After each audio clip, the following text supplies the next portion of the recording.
a 3-day solo car camping trip up north. The temperatures overnight are looking like they're going to sit around 5 to 10 degrees Fahrenheit.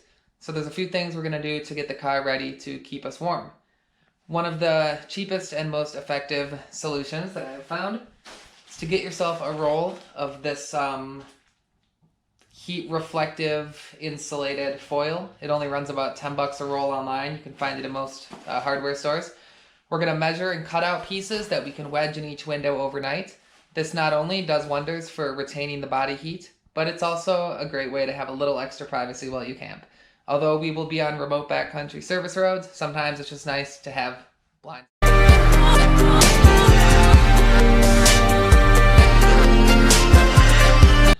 It's about 3:30 in the morning. We are just about to take off for a few days up north. Gonna look for some owls, get some landscapes. Early bird gets the worm.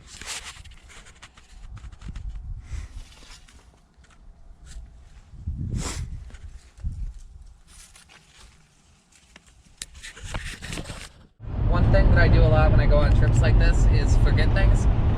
I'm about an hour into my drive right now, and I'm kind of running through everything I've got in my head.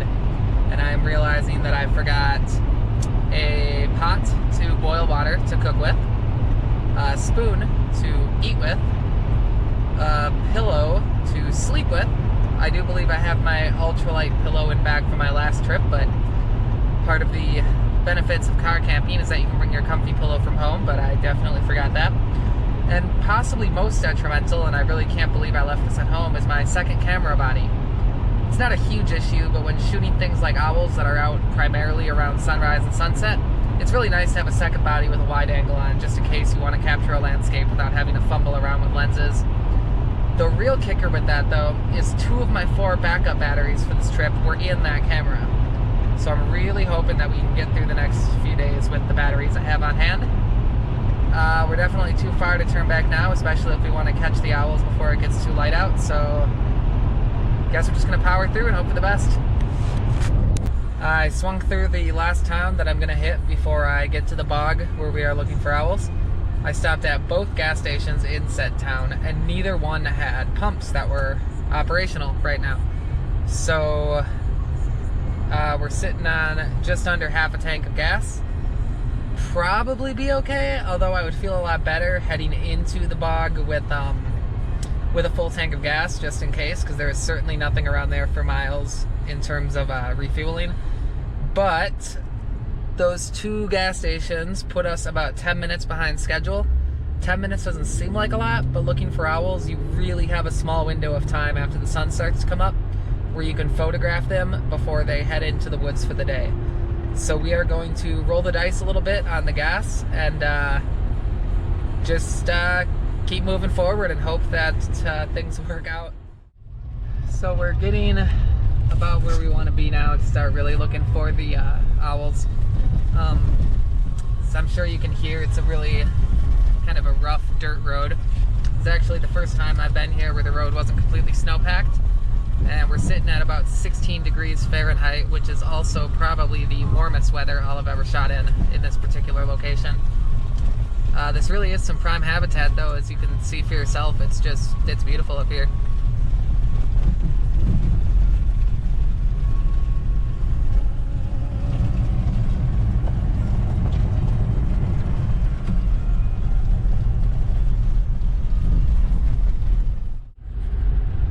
So this is looking for owls. It's a slow,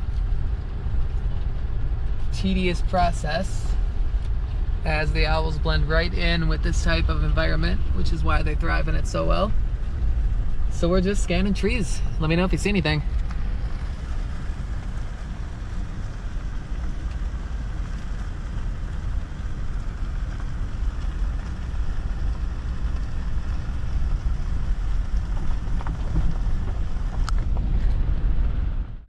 Right, actually just saw a great gray owl hunting, so that was really incredible.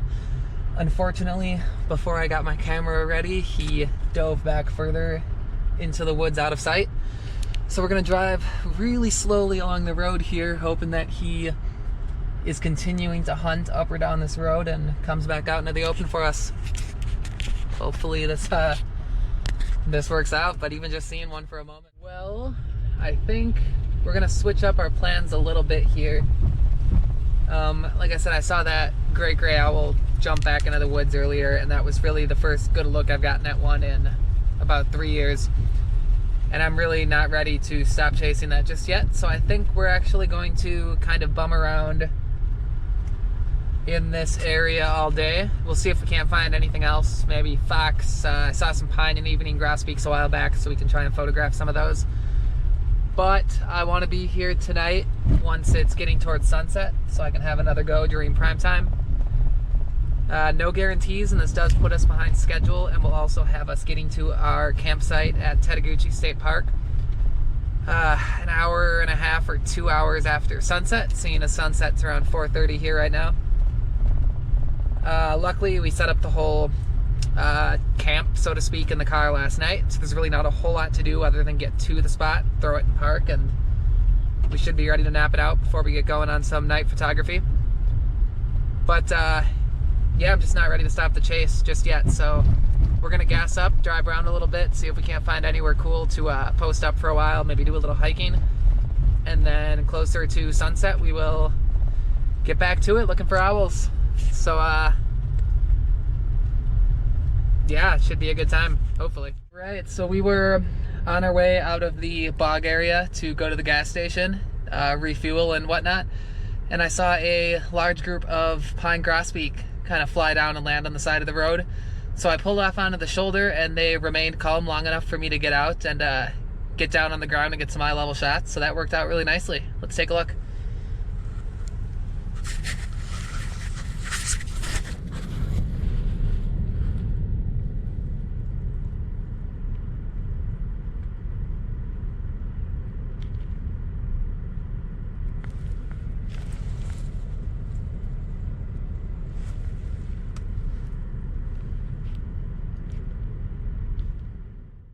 Alright, so part of the reason I was so frustrated not being able to get gas on the way in this morning is that it's about a 1 hour round trip to any gas station from here, seeing as how we are kind of north in the middle of nowhere, so it's just a big chunk out of the day gone just to go get gas.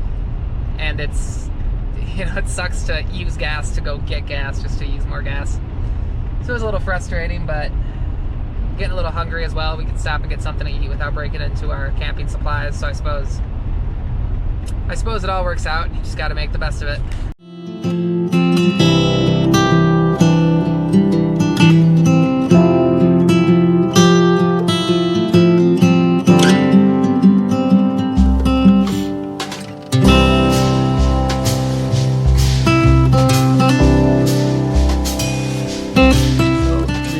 Experience just now, driving down the road, and we spotted a short-eared owl just off to the side. Came down to get some pictures and video, and he is just really okay with my presence. He's being super laid back, really letting me shoot to my heart's content. It's the first time I've ever seen this particular owl, so this is really cool. Check it out.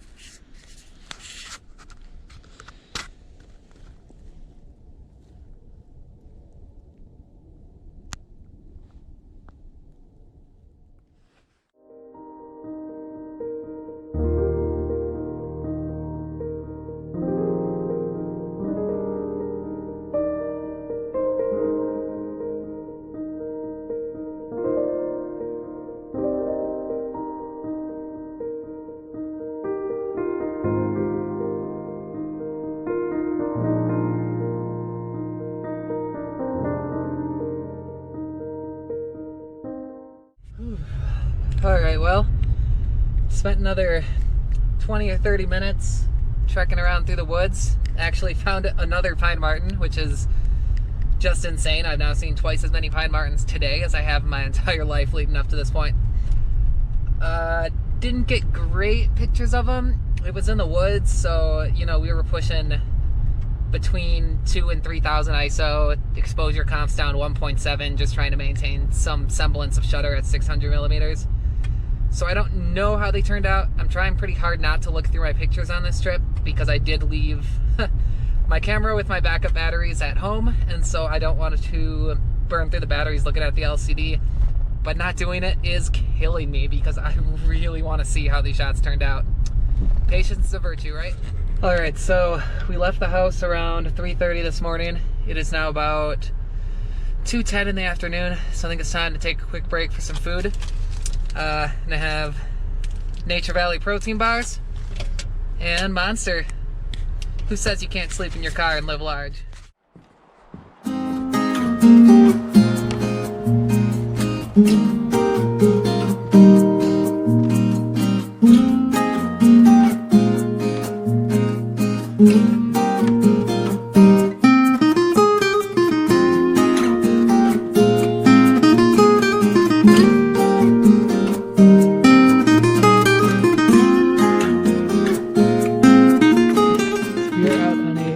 Boardwalk that goes through the bog. There are a lot of snowshoe hare tracks here. Something like this.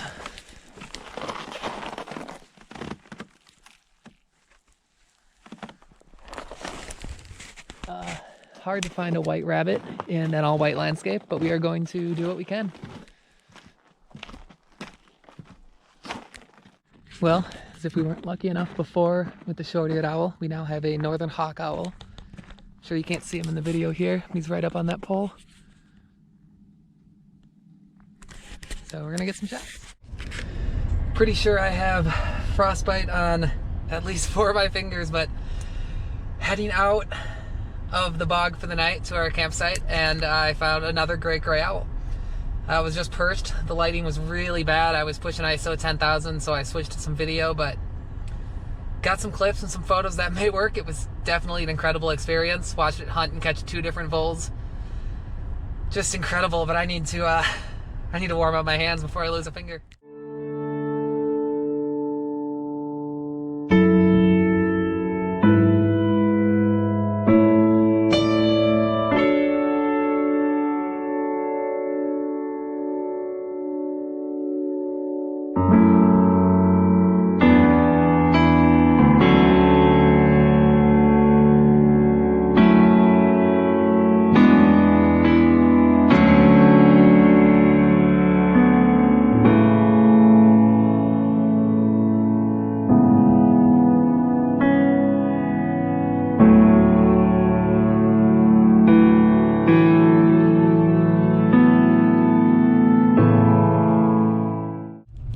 So we are leaving the bog now after a seriously great day.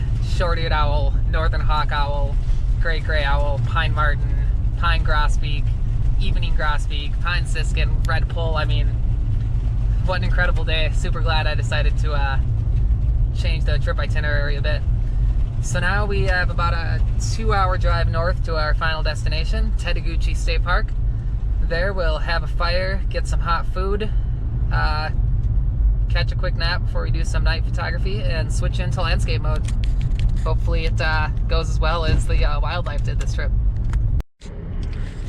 So after leaving at 3:30 in the morning, heading a few hours north, finding some owls, martin, all that other cool stuff, we've finally arrived at our destination for the night, Chattahoochee State Park in the Baptism River Campground. It's 6:45. It's been dark out for a few hours already, so it feels a lot later than that. I am just exhausted, so we're gonna get the sleeping situation set up, make some hot food, which I'm also extremely excited for, and then try and catch a few hours sleep. All right, we just got our sleeping situation set up. We've got the heat insulating foil that we cut out earlier hung up, so you can see here.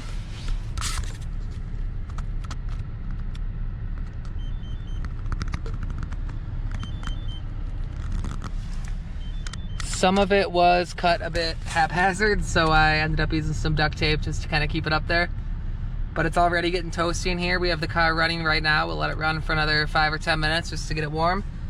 And then we will get in the sleeping bag. Contrary to what you might think, you actually want to take off most of your layers except for your base layer before you go to bed. The heat will actually stay trapped in much better if it can escape your body and then bounce back in it. So yeah, this is our situation for the night. We're gonna have some food and maybe read a bit and knock out for a few hours.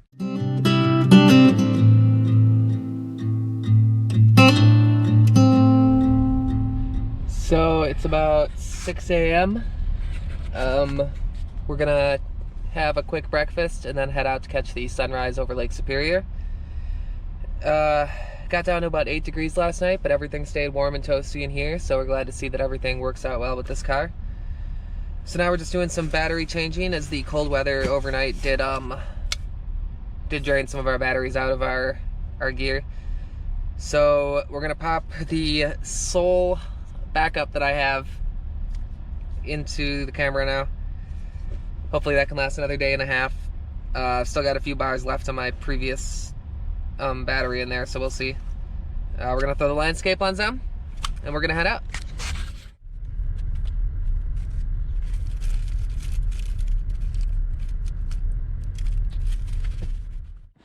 So we are heading down to get sunrise pictures on Lake Superior, and let me tell you, it is chilly along the lake in the morning. It's just freezing out here, but I find the views are always worth it.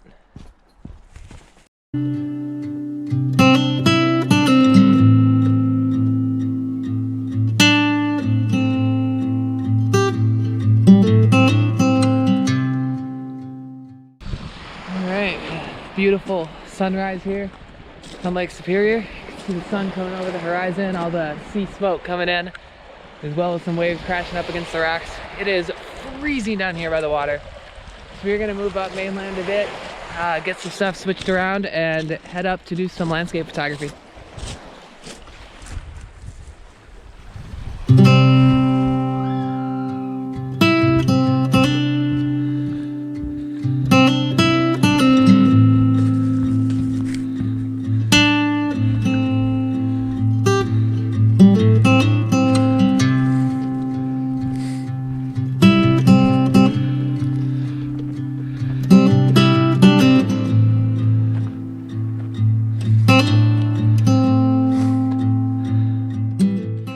Up here on Shovel Point, cliff edge on Lake Superior, shoot some landscapes.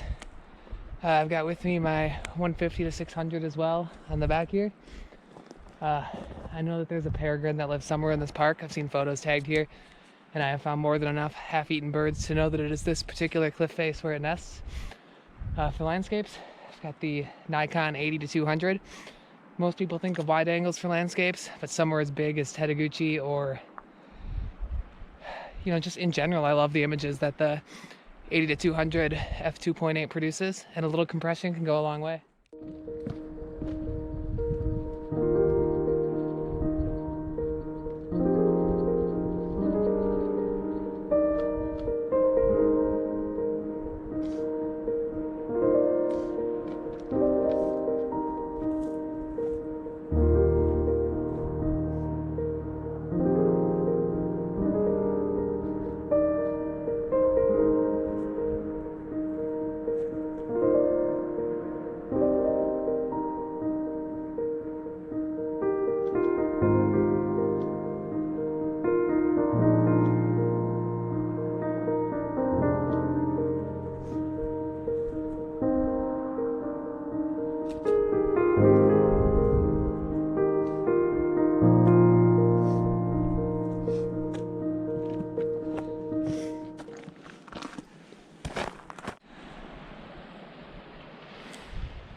No peregrine falcons just yet, but we did scare up the bald eagle, which took off over the lake, so that was cool to see.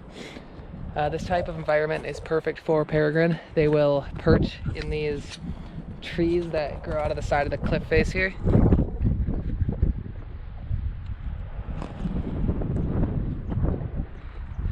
And they will jump for birds, catch them right out of the air, fly back up to the cliff to eat. It's the right environment. But as the fastest living animal on the planet, reaching speeds upwards of 240 miles an hour, they are hard to catch on camera.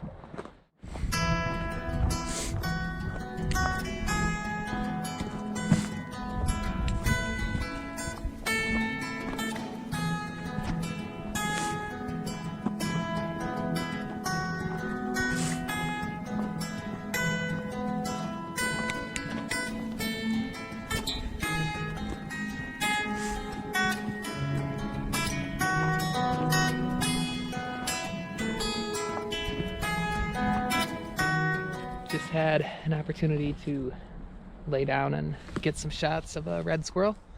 Red squirrels are pretty abundant, but they are probably my favorite subject to photograph. They are so curious and full of personality that every shot looks different, and you can really see the personality shine through, which is unusual for an animal. He was right there on that tree stump up there.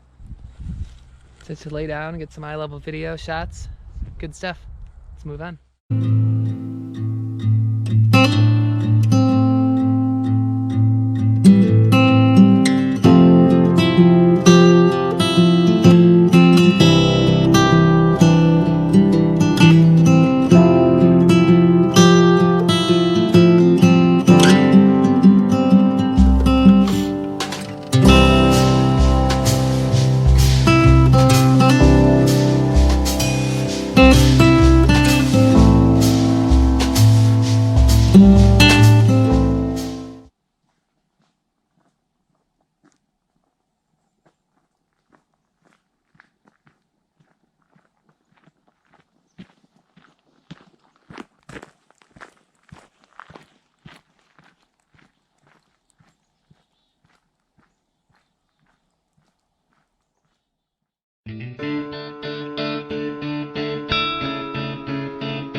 Alright, you can hear the waterfall behind me and way down below.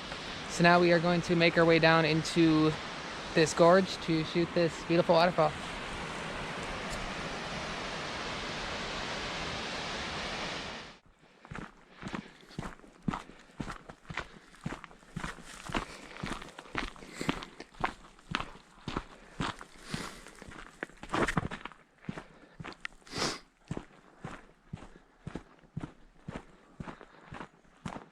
Alright, from here the trail gets pretty steep and slippery.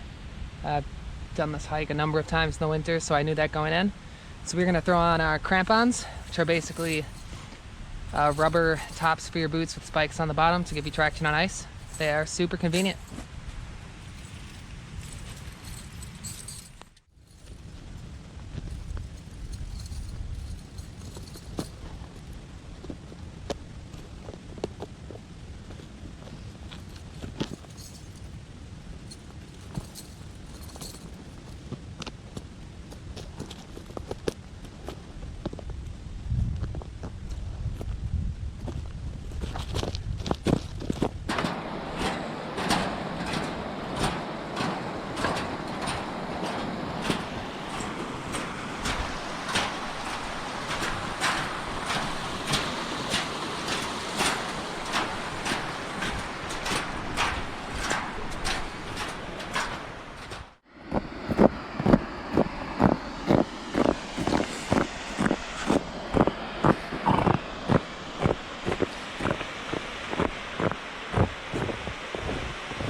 So we are at the bottom of the high falls on the Baptism River, Chattahoochee State Park. At just over 70 feet, this is the tallest waterfall contained within the state of Minnesota. The massive 120-foot Pigeon Falls on the Pigeon River along the Minnesota-Canada border is of course taller, but half of that waterfall belongs to Canada, eh? So as of right now, we have some pretty nice even lighting as long as the clouds don't move around too much. So we've got a 6-stop neutral density filter on the camera here, which will allow us to shoot at longer shutter speeds, getting that nice water blur that everyone loves so much. So we're gonna set up, we're gonna take some shots, and we're just gonna enjoy being out here. Doesn't get much better than this.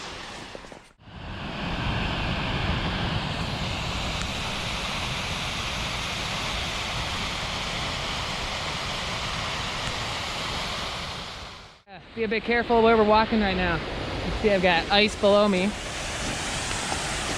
but there is open water just a few steps this way.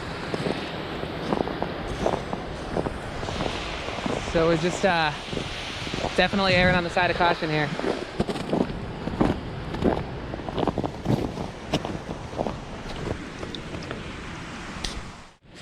Well, that really harsh lighting that we hoped wouldn't happen is here. Clouds have parted, giving the sun a way to shine through.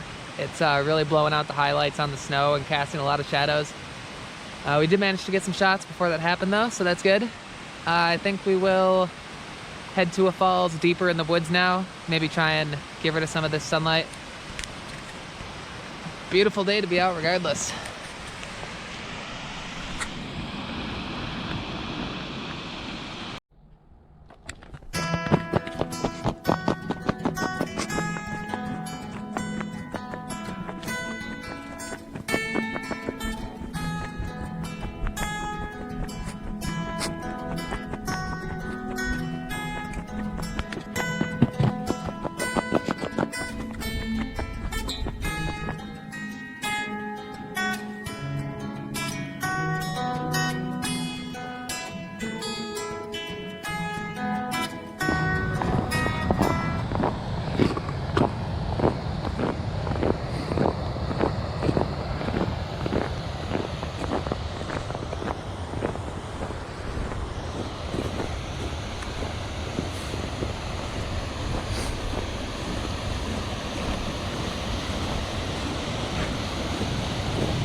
Pop the neutral density filter back on, get the tripod set up, and shoot this falls.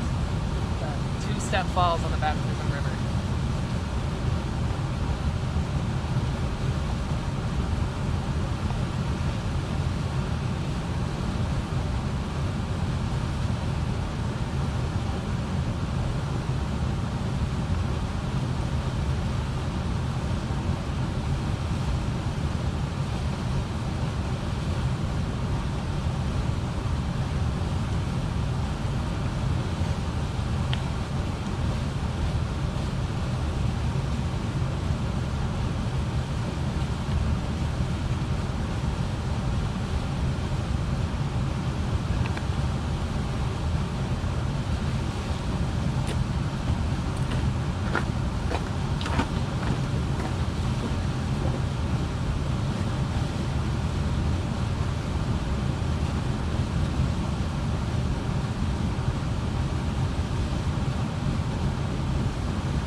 So here at Two-Step Falls, I made an unfortunate miscalculation and took a step on some ice that was not not frozen, and I soaked my leg full on up to the waist, as you can see here.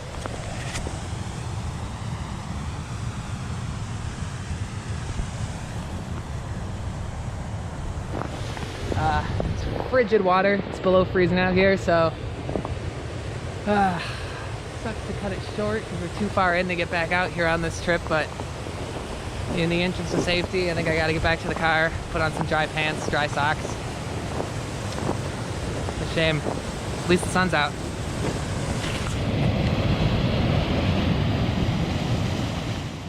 Alright, so made it back to the car. Got dry pants, dry sock on. So I'm feeling a lot better. So let's go over what happened there. I was shooting two-step waterfalls on the Baptism River, and the ice felt okay. It had been fine at high falls. I was measuring out my steps, and eventually I took one step too far with my right leg, and there was just nothing there. The ice gave away immediately. Right away, my leg just plummeted. I was shocked at how deep it was right at the base of the falls there, but it was deep enough that it submerged my leg all the way up to the waist. My left knee went down, caught the ice, my hands went out to catch myself. The second my leg hit the water, it was just gone. I mean, it was numb. I couldn't feel it. It locked up.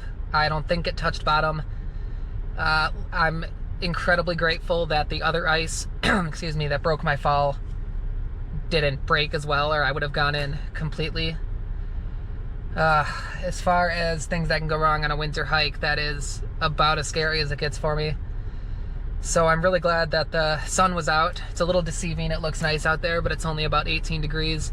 And so the water was really cold. The hike back was really cold. It was about 7 miles back to my car. By the time I got back, my pants were frozen completely solid. My wool socks fared a bit better. My feet were still soaked. My toes were frozen. So at this point, it's probably worth talking about one extra safety precaution that I always have with me. It was something that my wife insisted on after I went on, my first few solo trips, and it has worked well for me for years now, is the Zoleo satellite communicator. It links to your smartphone, so you can text right off of there through satellites whether or not you have service. And if your phone does happen to die, it also has a button just to check in, so you can send just quick check-in updates to loved ones, in my case, my wife. And should, crap absolutely hit the fan, it has a protected SOS button. So worst case scenario, if you really need to, you can call for help. You can get airlifted out of a place. They'll send backcountry rescue teams. And that peace of mind is just incredible. It was in my right pocket, so it took a plunge completely into the freezing water as well. It still seems to be working just fine. My keys with my fob were also in my right pocket, so I was worried that they weren't going to work anymore. Luckily, we got back. The remote start works. The car started right up, so we're all good in that department. But it's unfortunate to have cut that hike short, but I mean, safety first. There was a huge risk of hypothermia there. I'm just super thankful I made it back to my car. At this point, we're gonna head back to the campsite for a little bit here, start a fire, try and dry out my boots because I'm not sticking my foot back in that right now. And then we will get back out on the trails. Got maybe 3.5 hours till sunset, so we'll hike around a bit and find a good place to shoot that. Well, I got the boot kind of dried out. I threw a second wool sock on my right foot to try and help absorb some of the water still lodged in the shoe. My foot's definitely really cold in there, but I loosened up the laces a bit, try and give them some wiggle room, and a little cold, but I don't think it'll be a problem.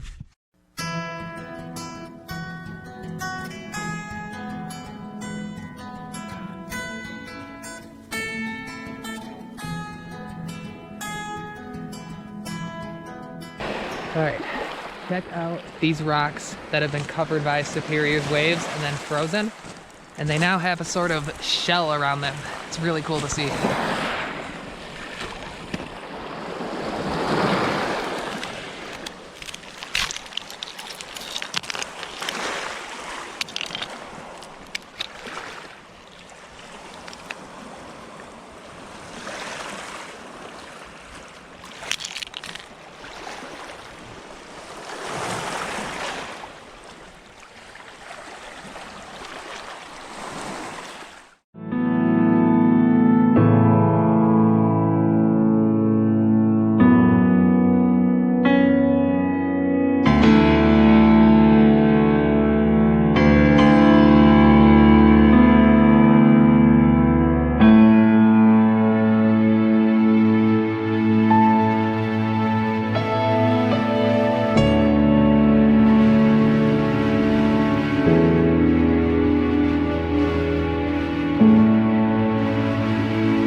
further evidence that the peregrine is actively hunting over here. We're about half a mile from where we were looking earlier, so he is definitely still active.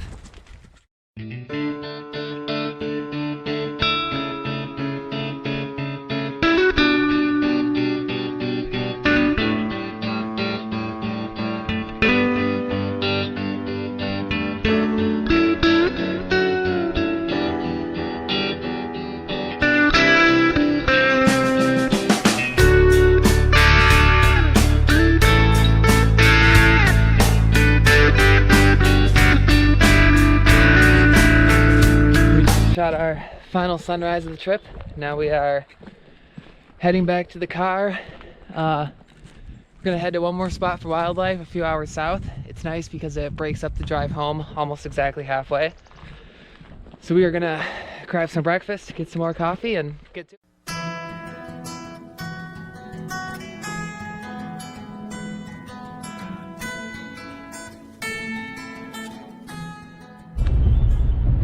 I just had my coolest wildlife experience to date, and I didn't get any pictures. I barely even got my camera in my hands, and I was in my car. I'm going about 60 miles an hour down a highway just north of Silver Bay, Minnesota, and I see what I thought was 2 coyotes up ahead on the road. And so I start to slow down, and I get close, and I realize they are just massive, and it is 2 timber wolves. As soon as they see my car, they pull into the woods. I pull off onto the shoulder, flip my hazards, get my camera. One of them was still standing kind of out on the edge of the woods. You could just see its head looking through. I got him in focus on the camera, took a picture, and all I ended up with was some blur. But for a moment, through the lens, just the eye contact with a freaking timber wolf. I have spent so much time up here, and I have never seen a wolf. And that was the single best wildlife experience I have ever had. And it didn't even result in pictures. That experience was solely for me, but oh my god, what what a trip.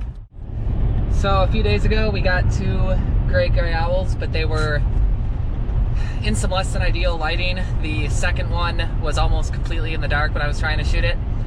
And now we are driving down a road just south of Silver Bay, and one is sitting right off on the side of the road. So now I got some shots in just beautiful golden hour lighting. Not a shadow in sight. Watched it dive, didn't come up with a vole, but I got some good in-flight shots, and just another amazing experience. So as I'm finishing the drive towards our final wildlife destination, I've just kind of been reflecting on the last 3 days and just what an incredible trip it's been and how much I've seen. And I thought it was worth pointing out that a trip like this is pretty unusual. I mean, we've gotten extremely lucky with the 3 great gray owls now, northern hawk owl, short-eared owl, seeing those timber wolves. This is kind of an unusual experience. I mean, I've done, over the last 3 years, I've done multiple trips like this each year and didn't see a great gray owl the entire time. And so one common theme of this video series is going to be getting used to going out and not seeing anything, because you're not going to see stuff a lot more than you're going to see it. This trip has worked out remarkably well, but again, those great gray owl shots were 3 years worth of trips in the making to finally see them again. So a lot of wildlife photography is looking and waiting, and a lot of times it doesn't work out to get the shots, but you just you keep hoping for days and trips like this, and they really kind of remotivate you, reset the batteries, and keep you from getting too burned out. But it is important to realize that the type of success we've had on this trip is not entirely common, but the feeling from this success is going to get me through the next 10, 15, 20, 30 trips out where I don't see anything but woodpeckers and chickadees.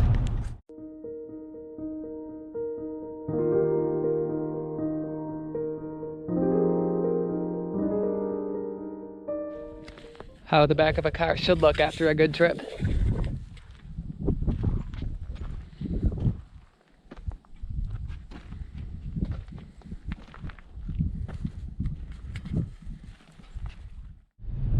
Alright, it's only about 2:30 in the afternoon right now, but it is extremely overcast and fairly dark out.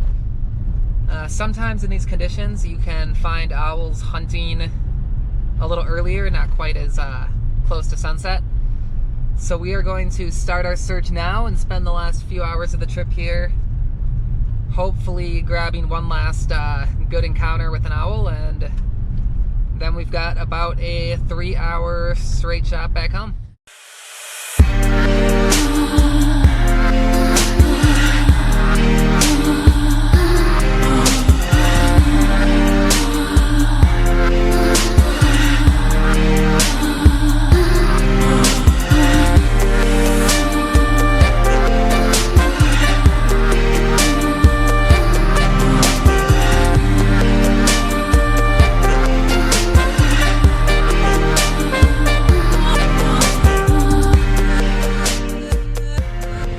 Well, no luck really at all today after the great gray owl this morning on the way back down south. At this point, it's pretty dark out. Finding one in this light would be extremely difficult, and photographing one would be almost impossible. So we are gonna call this the end of our trip, but I think of how many trips I've been on like this where I came home empty-handed, and this trip has just been incredible. I mean, after 3 years of not seeing a great gray owl, we got to observe and shoot 3 great gray owls over the last few days. Got to hang out with each for at least half an hour and watch them hunt. On top of that, the short-eared owl, that was the first time ever for me. Northern hawk owl, pine martin, pine siskin, redpoll, pine grosbeak, evening grosbeak. I mean, it was really great. I think it takes a certain type of person to enjoy these kind of trips. You really have to take the good with the bad. And while I love coming home with photos, what I'm really after are the memories and experiences. And so everything from dunking my leg in a frozen river to seeing the timber wolves cross the road in front of me, I mean, those experiences are gonna sit with me forever, and I can't get enough of that. I mean, that's what I'm chasing every time I come out here.